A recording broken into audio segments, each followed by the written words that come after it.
কোরআনের ওয়াজ হবে ওয়াজ, আপনাদের সকলের দাওয়াত। এখানে সব মানুষ আল্লাহর মহব্বতে, নবীর মহব্বতে আছেন। বর্তমান দুনিয়াতে সব বিধর্মীরা এক হয়ে গেছে কোরআনের বিরুদ্ধে, নবীর আদর্শের বিরুদ্ধে, ইসলামের বিরুদ্ধে।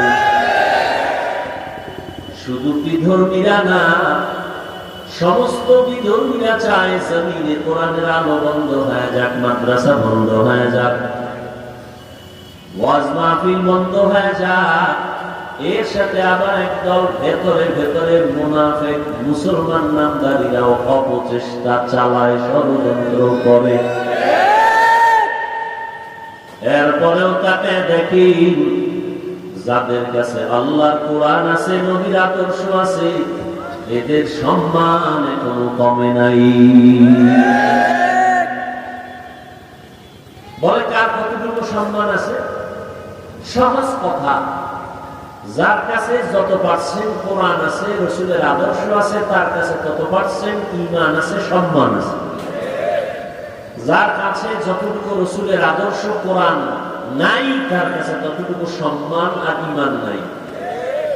একজন বুজুর্গ আহলুল্লাহ ওলিয়ে কামেল, তিনি উদাহরণ দিয়েছেন।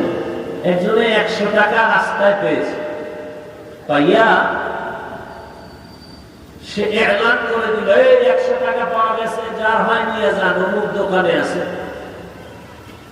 200 টাকা যখন পাইছে তখন আর এলান করে না, পকেটে ঢুকাইছে। আল্লাহ নবী বলেন তার ঈমানের মূল্য 100 টাকা। আর একজনে 300 টাকা পাইয়াও ঘোষণা দিছে, নাও কার টাকা, 500 পাইছে, পকেটে ঢুকায় দিছে। ওনার কাউকে এলান করে না, তার ঈমানের দাম হলো 300। ঈমানের পাওয়ার বাড়ে আর কমে, গুনাহ করলে কমে, নেক আমল করলে বাড়ে। নেক আমলের মধ্যে উত্তম আমল, ফরজ ইবাদতের পরে সবথেকে বেশি প্রিয় আল্লাহর কাছে আমল হলো 2টা, নফল নামাজ আর কোরআনের তেলাওয়াত। এজন্য নবীজি বেশি বেশি তেলাওয়াত করতেন। সাহাবায়ে কেরাম 3 দিন, কয়দিন? 3 দিনে 1 খতম করতেন কোরআন, 1 খতম দিতেন 3 দিন। আর আমাদের কপাল এত খারাপ, পড়তে তো পারি না, ঘরের ভেতরে কোরআন আছে, বছর বছর হয়ে গেল, কপাল পড়া মুসলমান একটা দিন খুলিয়াও দেখলো না ভেতরটা কেমন। আর এখন সন্তানকে পড়াবে সেই সুযোগ তো নাই।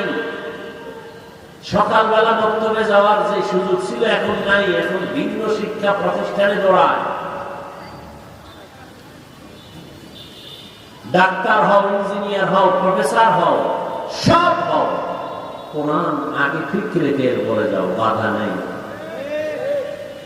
কোরআন বাদ দিয়া যা কিছু শিখো, সফলতার দরজা কোনদিন খুঁজে পাবে না।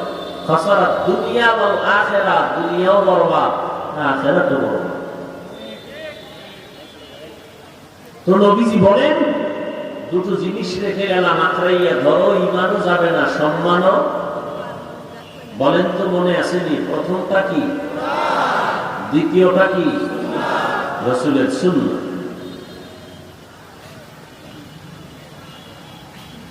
নবীজির সুন্নাহ আদর্শ উম্মতের জন্য চতুর্মুখী সফলতার পূর্বাভাস, মানুষের জীবন শান্তির জন্য গ্যারান্টি রাসূলের আদর্শ। এই জন্য আল্লাহ পাক আদমের পরে আরেক নবী পাঠাইছেন, আরেক নবীর পরে আরেক নবী পাঠাইছেন, রহমতের নবীর পরে আরেকজন পাঠান নাই। ঈসা নবী যতদিন ছিলেন তার নবুয়তের দায়িত্ব উম্মতের কাছে পৌঁছাইতেন। তিনি চলে গেছেন, তার দায়িত্ব শেষ। এখন তার ধর্ম, তার আদর্শ বাকি উম্মত পালন করবে না, নতুন নবী আসছেন, নতুন নবী নতুন শরীয়ত দিবেন, নতুন বিধান দিবেন, নতুন নিয়ম দিবেন, উম্মত তা মানবে। নূহ নবী চলে গেছেন, আর একজন নবী আসছেন, এবার তার শরীয়ত চলবে। ইউসুফ নবী আসছেন, ইউসুফ নবীর শরীয়ত চলবে।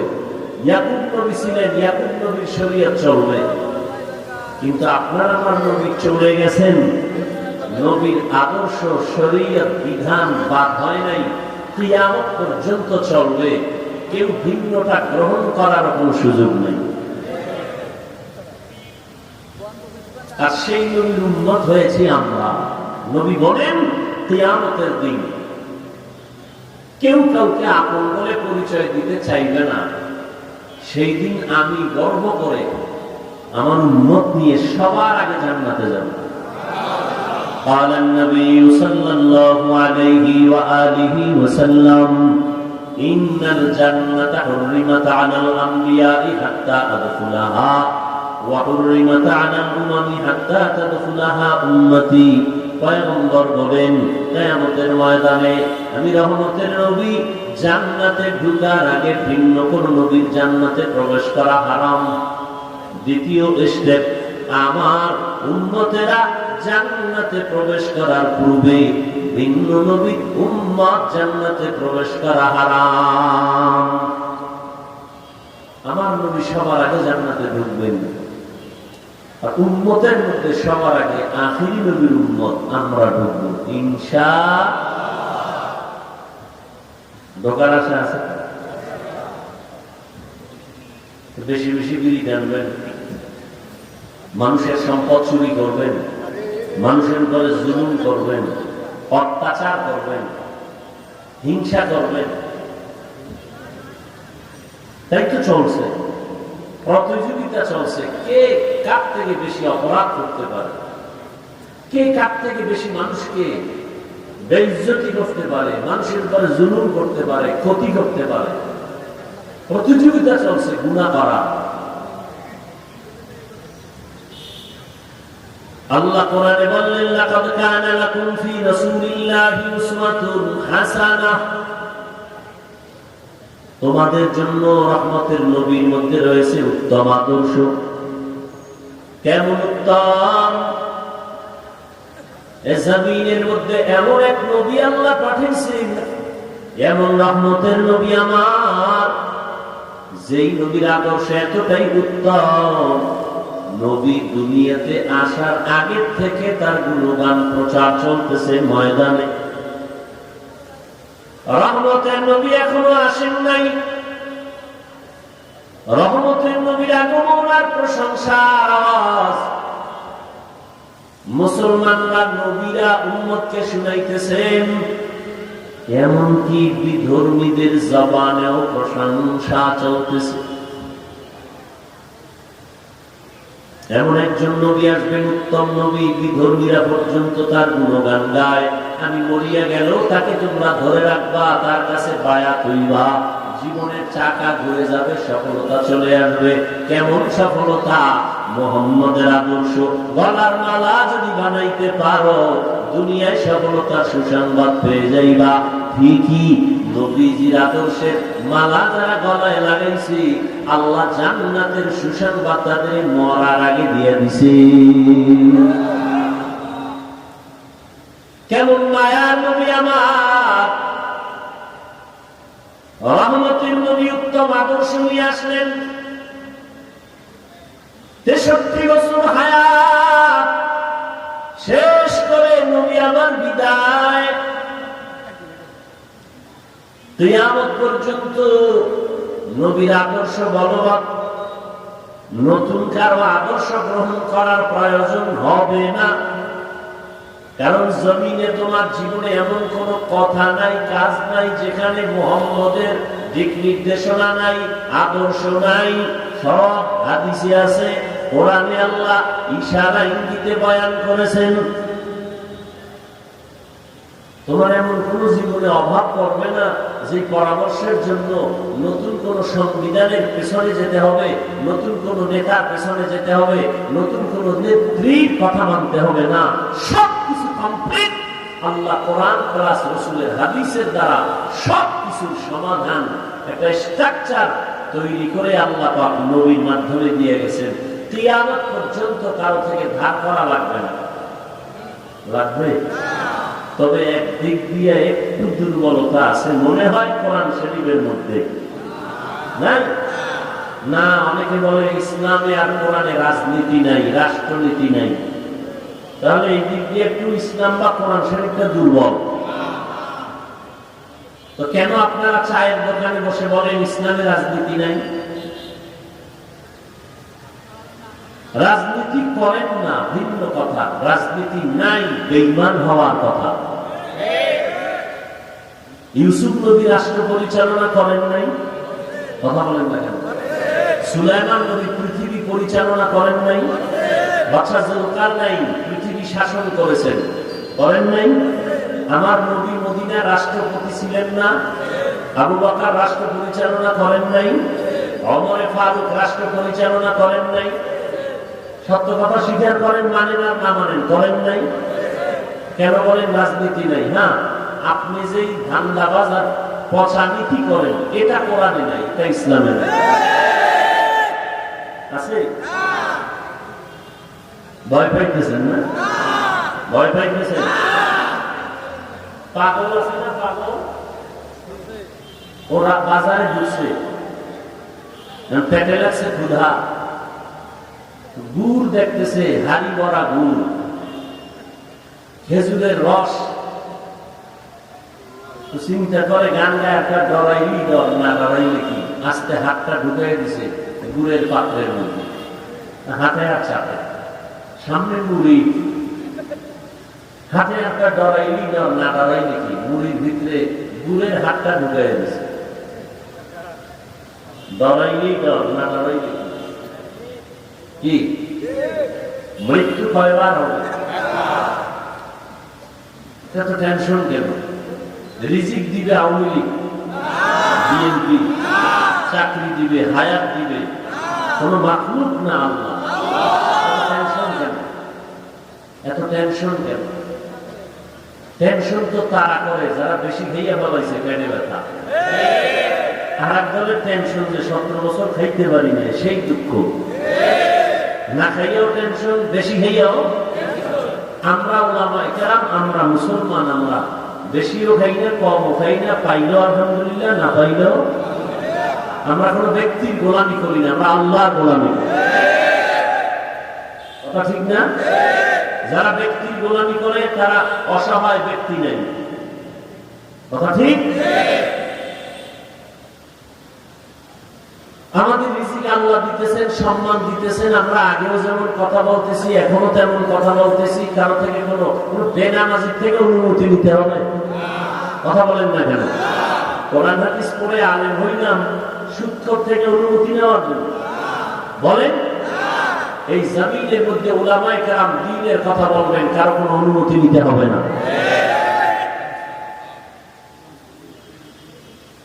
আল্লাহ বুঝার তৌফিক দান করেন। রহমতের নবী এমন এক আদর্শ দিলেন, কারো থেকে কিছু দাঁড় করা লাগবে? কমপ্লিট সবকিছু দেওয়া আছে। কোরআন শরীফে আছে ডাইরেক্ট অথবা ইশারায়, বিস্তারিত আছে হাদিস শরীফের মধ্যে। এজন্য নবী বলেন দুই জিনিস ধরে রাখো, কোরআন আর সুন্নাহ। এই দুই জিনিস এখনো যাদের কাছে আছে তারা বাদশা। তাদেরকে বলে মুকুটহীন সম্রাট।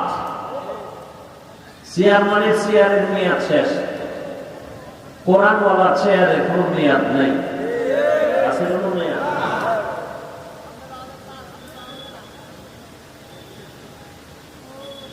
সব নবী চলে গেলেন, আমার নবী আসবেন, মাঝখানে কোনো নবী নাই। মানুষগুলো এখন বিপাকে পড়ে গেছে। বিপাকে পড়তে পড়তে এখন নফসের গোলামি শুরু করছে। করতে করতে করতে করতে চরিত্র কি জিনিস, ভালো মন্দ যাচাই করার আর কোষ্ঠী পাথর রইল না, সব দুশ্চরিত্র হয়ে গেল। মক্কার মধ্যে মুরব্বী মুরব্বী নাই, নবী নাই, কেউ তাদের এখন বুঝায় না, দাওয়াত দেয় না। না অন্যায় করলে কি শাস্তি হবে কেউ বলে না, ন্যায় কাজ করলে কি সফলতা পুরস্কার হবে তাও কেউ বলে না। বলনেওয়ালা নাই, ঈসা নবী চলে গেছে, আমার নবী আসবেন, এর মাঝখানে কোনো নবী নাই। উম্মত নবী হারা, মুরব্বী হারা, চরিত্র সঠিক রাস্তায় রাখার কোন বয়ান করার কেউ নাই। এইবার এরা মনকে বানাইছে মুরব্বী, মনে যা কয় তাই করে। মন চাইলে উলঙ্গ হয়, মন চাইলে বাইতুল্লাহ গিয়া উলঙ্গ অবস্থায় তাওয়াফ করে, মন চাইলে বাইতুল্লাহর ভেতরে মূর্তি টানায় দিল, 360টা মূর্তি লাগায় দিল, জবাই করে গরু, উট, রক্ত দিয়া বাইতুল্লাহর দেওয়ালে এটা মাইখা দেয়, কারণ কোরবানি কবুল। ইতিহাস বলে পৃথিবীতে ওই সময় মক্কা মানুষের মতো খারাপ মানুষ পৃথিবীর আর কোথাও ছিল না। কত খারাপ, এর থেকে আর খারাপ নাই, এতটাই খারাপ। এই খারাপ হওয়ার পেছনে সব থেকে বড় কারণ কোন নবী নাই, মুরব্বী নাই। এই দুনিয়াতে এখনো যারা মুরব্বী মানে না, কোন আলেম, কোন উম্মত মুরব্বীকে কোরআন সুন্নাহর আলোকে মানে না, তার ধ্বংস মরার আগেই হয়ে যায়। আর হচ্ছে, আমরা দেখতে পাই যারা কোন মুরব্বী মানে না, এদের কথা তারা বেয়াদবি প্রকাশ পায়, এদের ফেসবুকে লেখার দ্বারা বেয়াদবি প্রকাশ পায়। আর মুরব্বী থাকলে টেনে ধরে, খবরদার, কথা বলার আগে সাবধান, তুমি যে স্কেলে আছো ওই স্কেলে কথা বলবা। লেখার মধ্যে বাধা দেয়, একবার লেখছো কাট, ডিলিট কর, তওবা কর, কোনদিন কোন শিক্ষকের বিরুদ্ধে কিছু বলবি না, তওবা কর। কিন্তু বেপরোয়া, আরো সুন্দর উদাহরণ আমাদের মুরব্বীরা দেন। রাস্তায় কুত্তা আছে না, কুত্তা একটার নাম নাই, ওই কুত্তাটার নাম নেই যে কুত্তার মালিকের শিকলে বাঁধা। কথা বলেন না? আকাশের ভেতরে, খোলা আকাশে শূন্যের ভেতরে পাখি উঠতেছে, কোন দাম আছে? ওই পাখিটার মূল্য বেশি যেটা খাঁচায় আটকানো। বুঝেননি? কুত্তাটা বেপরোয়া, কারণ ওর মালিক নাই। গরু বেপরোয়া, মালিক নাই। আর যেই গরুটার গলায় রশি লাগায় মালিক ধরে রাখছে, ওই গরুটা অন্যের ফসল খাওয়ার আগে মালিক কান মারে, বেতের বাড়ি দেয়। ঠিক নেই? সহজ কথা। এই জমিনে যারা মনে করে আমি স্বাধীন, সে বেয়াদব। যে মনে করে আমি বেপরোয়া, বেপরোয়ার আরেক নাম বেয়াদব। তার চলাফেরায় কোনো আদব নাই, কথার ভেতরে কোনো ব্যালেন্স নাই, তার লেখনীর মধ্যে কোনো আদব নাই। ওজন তার শরীরে, তার মেধার ওজন মাত্র 1 কেজি, কথা বলে 10 কেজি। যেটা তার শরীর ভার নিতে পারে না, মানুষ পছন্দ করে না।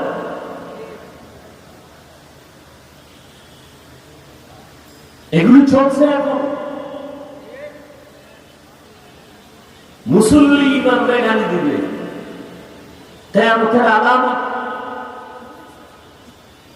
সন্তান মা বাবাকে পরামর্শ দিবে, নির্দেশনা দিবে, মা বাবা এমন করো। মা বাবার কমন মানবে না সন্তান, কিয়ামতের আলামত। শিক্ষককে নির্দেশ দিবে ছাত্র, ছাত্র শিক্ষকের হুকুম মতো চলবে না।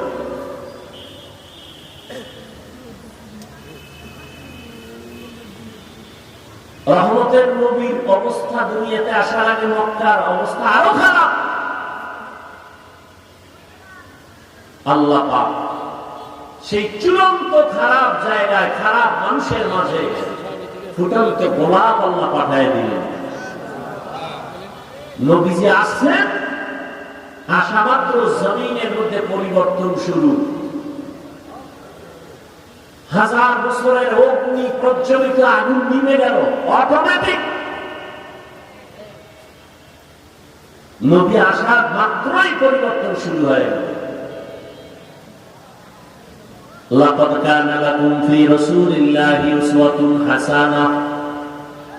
রহমতের নবী আসলেন, মক্কার জমিনে পরিবর্তন শুরু হয়ে গেল। যেই মানুষগুলো নারীদের পছন্দ করে না, আল্লাহ আমার নবীর বয়স মাত্র 25। কত? নবী কি আমাদের মতো? বলেন না কেন ভাই? সাধারণ না আলাদা? কঠিন আলাদা। তার দেহ দৈহিক গঠন আলাদা, রুহানি পাওয়া আলাদা।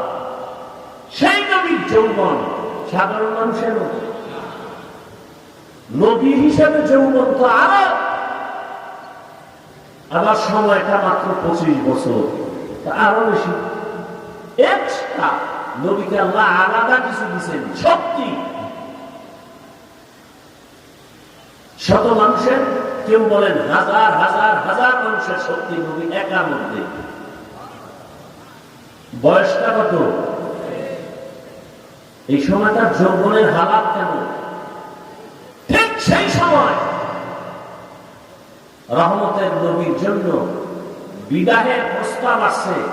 2 স্বামী বিদায়ের পরে এক মহিলা খাদিজা রাদিয়াল্লাহু আনহা বিধবা নারী, বয়স হলো 40 বছর। আম্মা জান খাদিজা রাদিয়াল্লাহু তাআলা আনহার বয়স 40 বছর, নবীর বয়স মাত্র 25। আম্মা জানের 2 জন স্বামী বিদায় হয়ে গেছে, সন্তান আছে 2 থেকে 3টা। ওদিকে নবী কোনো বিবাহ হয় নাই, মাত্র 25 বছর। রহমতের নবী আম্মা জান খাদিজা রাদিয়াল্লাহু তাআলা আনহাকে বিবাহে সিঁড়িতে নিয়ে আসলেন। ইতিহাস আপনারা জানেন। সারা আরবের ব্যাপারে বিধবা নারীকে কেউ পছন্দ করে না। রহমতের নবী বিধবা নারীকে বিবাহ করে প্রমাণ করে দিলেন, দুনিয়ার সব নারীদের লাথি মারতে পারে, আল্লাহ নবী আর ইসলাম নারীদেরকে অসম্মান করে না। এখন কিছু লম্পট দুনিয়াদার ধান্দাবাদ চরিত্রহীন, এরা বলে নারীদের অধিকার ইসলাম দেয় নাই। এরা চরিত্রহীন লম্পট। নারীদের অধিকার সম্মান ইসলাম ছাড়া আল্লাহর কসম কেউ দেয় নাই। যারা দিবে দিবে চাপাবাজি করেছে, এরা সবগুলো নারীর দুশ্মন, নারীকে অপমান করেছে। মায়ের সম্মান দিতে পারে নাই দুনিয়ার কেউ, দিয়েছে ইসলাম।